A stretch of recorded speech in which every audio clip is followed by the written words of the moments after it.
I'm Brandon Isle with BYU-Idaho Radio, and joining me in the studio is Diane Bruce. She is a new Rexburg Area Chamber of Commerce President and CEO. Diane, thanks for joining me here today. Thank you for having me.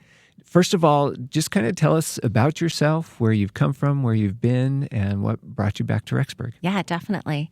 So originally, Eastern Idaho. All of my extended families from here. My parents went to Rigby High School and knew each other in high school. In fact, my great-great-grandfather was a judge here in Rexburg. My great-grandfather was the county commissioner. My grandmother taught here back when it was Rick's College.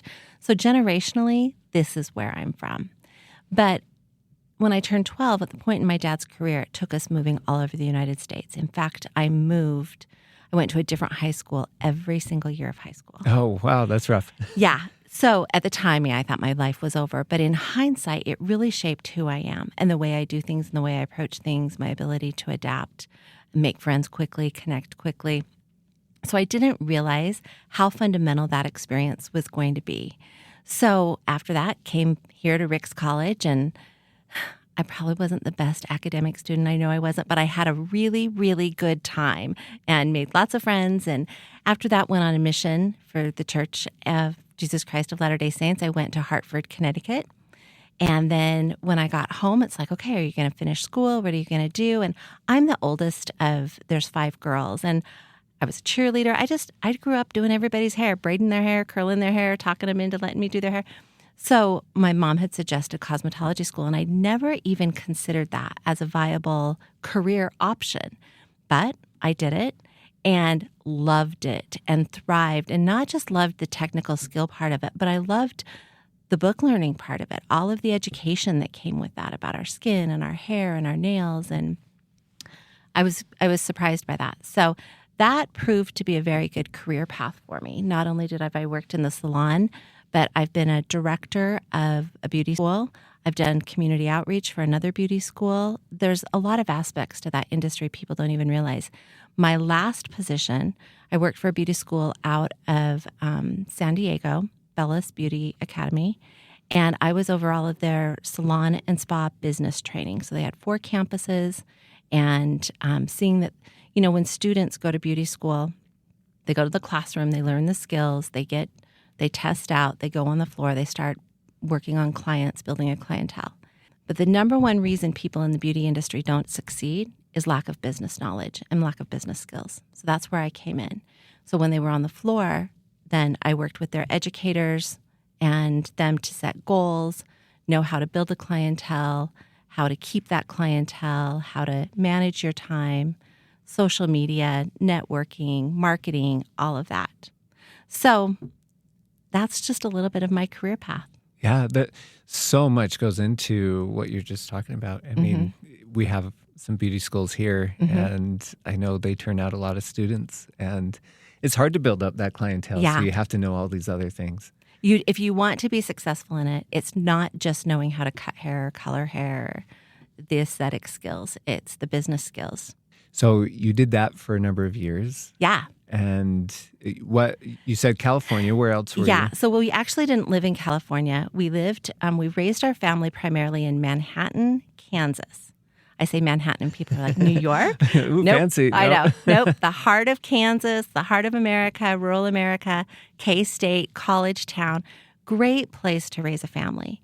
And that's where I was the director of a beauty school and did a lot of community outreach. And then after COVID, most of my family still lives here, and we just came back to visit. And our story is the same as everybody else's. Nobody really knows why they're back here, right?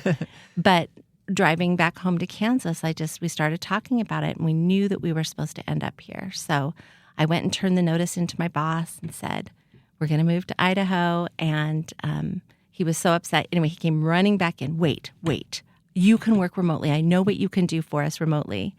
And I trust my ability on site to generate energy, to hit goals, you give me a goal, we've got it. Like we can grow a business. I didn't know if I could do it remotely, and I was a little apprehensive about that, but I'm always up for a challenge. So we moved here. I started to work remotely, and their headquarters is in San Diego. So they had 1 school in Kansas, 3 in San Diego, and it was a phenomenal experience. Yeah. How long did you work remotely then? So I worked remotely 3.5 years. So, and then I'm a people person. And now told you before this interview started, now I'm an empty nester, so our house is quiet. So when I saw the opportunity at the Chamber, I saw that job and I'm like, I've worked with the Chamber of Commerce on lots of community things in Kansas. I'm very familiar with what the Chamber is about. Chambers of Commerce are essential for communities, economic growth. So I'm like, I'm going to throw my resume in, see what happens. And lo and behold, I got the job and I'm just super excited about this opportunity. Yeah.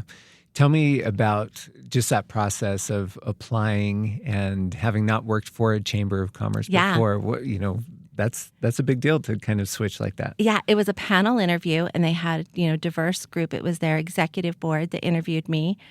And I just went in and was myself. Sometimes I get in my head, about different things. We all have insecurities, right? But I just went in and shared my experiences with community service, with outreach, with not just the beauty school. I also worked retail for a number of years. And that's when I worked retail, that's when I learned my passion for numbers. And when you understand numbers, you understand people, you understand business. Numbers don't lie. And so I don't know, I just kind of laid it all on the table. This is who I am. And if you feel like I'd be a good fit and could contribute, I'd love a shot at it. And Rexburg is a special place. It's really, and it's growing. It's really an honor. I'm very humbled and honored to get to be in this role at this time. I know the Chamber's had a lot of momentum the last few years. Janelyn Holt, who just left as CEO, she's done a lot of great things. How do you plan to keep that momentum going? So first of all, I'm not following behind someone who dropped the ball. And I'm coming behind somebody who set the bar so high. So my goal, year one, is just to keep that ball up in the air, keep it going, and build on the momentum that she has already set. We have a new team at the Chamber, and everybody's very enthusiastic, and they bring a lot of different skills and expertise to the table. I think we're going to do great. I'm very confident in our ability to do well at this. I know I've seen the emails lately that there's a new thing for students to connect with the Chamber and with local businesses. Can you tell me a little bit about that? Yeah. So on our website, and this is not launched yet, our goal is by the end of January. But we're going to have a page where students, and not just BYU-Idaho students, those going to the massage school, the beauty school, high school students, any students can go on there, and you see all of the businesses in town that offer discounts to students, what those are, so that you can take advantage, so students can take advantage of them. Yeah. And the Chamber has how many businesses right now associated with them? Oh my gosh, just under 300. Yeah.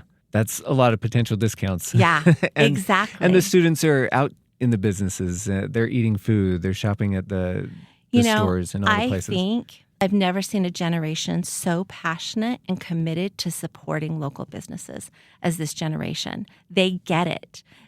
This younger generation, they understand when you support local business, it's not just the business. It's the community. And we're really lucky to have a college here, young people who have that vision. Yeah. What has you excited about this year and about being in this position? Well, I'm not working from home anymore behind a desk. People think, you get to work from home. It's a tough gig. So first especially of all, for a people person. I know, right? just energy to connect with people. Like I said, my ancestry is from here. And to have the opportunity to, when Rexburg's growing, to be a part of that growth in a positive way, I'm very much looking forward to that. Hopefully this is my last career hurrah in my career path before my husband and I have other goals and things we want to do. And it was very important to me that wherever I'm working, that I'm doing something that counts, that makes a difference in the community, in people's lives. And I feel like the Chamber is going to give me that opportunity. Yeah. What is it about the Chamber that you just love? Their commitment to the community. First of all, I love business, right? So I have a business background. I've done the retail, I've done the beauty industry, I've done a ton of community service and how that ties into business. And so the Chamber is a place. A Chamber is a place for all the local businesses to come, network, rub shoulders. In fact, this morning we were talking about it's called the Law of Entrainment. Are you familiar with that? No. I bet you are, and you just don't even realize that that's what it's called, but you can look it up. And it's where, like, if you put a bunch of pendulums in a room, or not metronomes on a piano, right? And you had them set all over in one room. No, even though they're set at different times, they'll eventually synchronize. Mosquitoes. If two little mosquitoes, if you could look at them really up close, and the closer they get, their wings synchronize. Girls live in an apartment. Menstrual cycles synchronize, right? It affects all of us. So why do I bring this up? The chamber. When we all come together as business professionals in a community, those who are succeeding, those who are struggling, but we come together for one purpose, our energy synchronizes and we strengthen each other. When everybody goes off on their own and tries to do it themselves, they're going to struggle. We need each other. And it doesn't matter if two restaurants, they're vying for the same client, the same business. When you come together, you're stronger. Yeah. Tell me about some of the events coming up this year that can help with this synchronization. Yeah, definitely. So we have a City and States event, which that's going to take place here on campus here in January, where the mayors speak, President Meredith speaks. Anyway, key people in our community speak about the vision for the upcoming year for our community. And this is open to anybody. Well, you have to get a ticket. So you can go to our website and you can buy tickets for it. But anybody could buy a ticket to that breakfast. We then have the Merchant and Farmers Banquet, and that takes place in the spring, where local businesses, we honor those in the community, Businesswoman of the Year, Lifetime Achievement person, all of these key people in the community who've contributed to making Rexburg great. We recognize them. And it's a lovely banquet. There's a silent auction. There's an auction.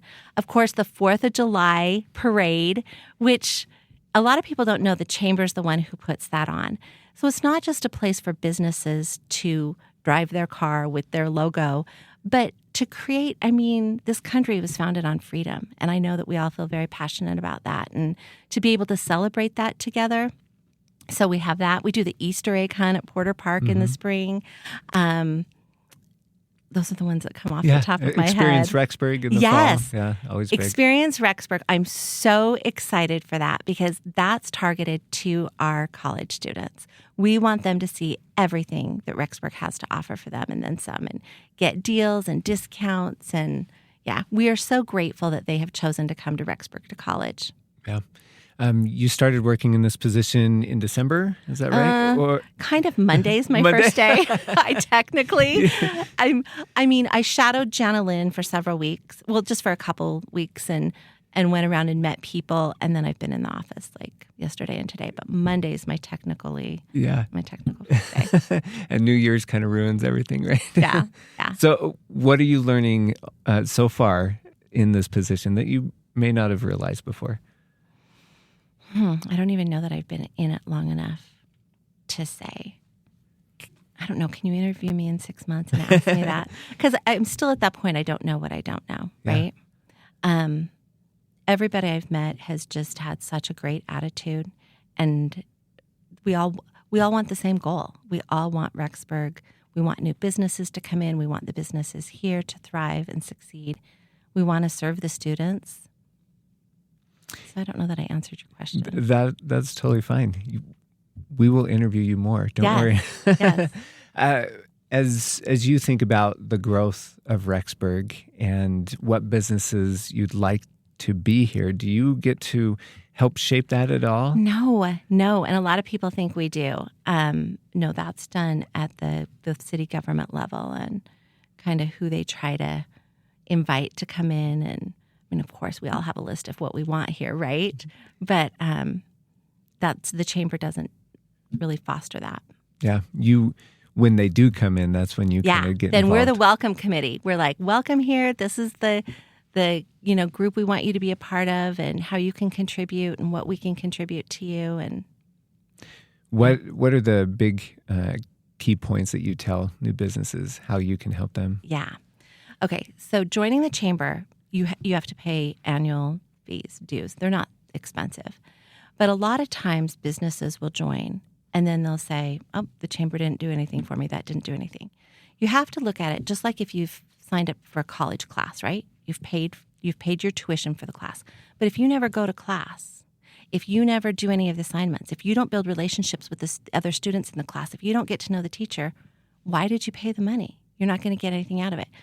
So joining the chamber, you pay the dues, but then it's the opportunity. Every month we do a forum. It's a luncheon, and we have different business speakers come in and talk to businesses. Come, meet people, build relationships, get to know, find out the ins and outs. What other people are in the business in Rexburg, their businesses are struggling with. What are they succeeding with? Get tips, show up. So you pay your dues, but you've got to contribute. You're going to get out of it what you put into it. And I think that's a misconception. Sometimes people think, oh, I just pay my dues. What's the chamber going to do for me? We provide you an opportunity to, again, you're going to become like those you associate with. So you better be associating with people who are succeeding, growing, thriving, and we have those people in the chamber. Yeah. I know you do email newsletters and other things like that, and I've learned so much from those newsletters, and we put our information in there. Oh, of course. I send them to my students. Hey, story ideas. Look at all these things happening. Love that. It's just so much great information you can find right there. Yeah. Yeah, and I think it's taking that time to open it and look through it and read it. It goes out every single week, and with the events and what's going on and how people can be a part. Yeah. As you look ahead to this year, what do you hope to accomplish? To grow. We want to grow the chamber. We're just under 300 businesses. We really, there's a lot more. I think that's it. Everything that's been established with the chamber so far, we just want to build on that. Yeah. Well, it's been so great talking with you today. Ready for a new year. Here we go. Well, thank you. Thank you so much for having me. Yeah.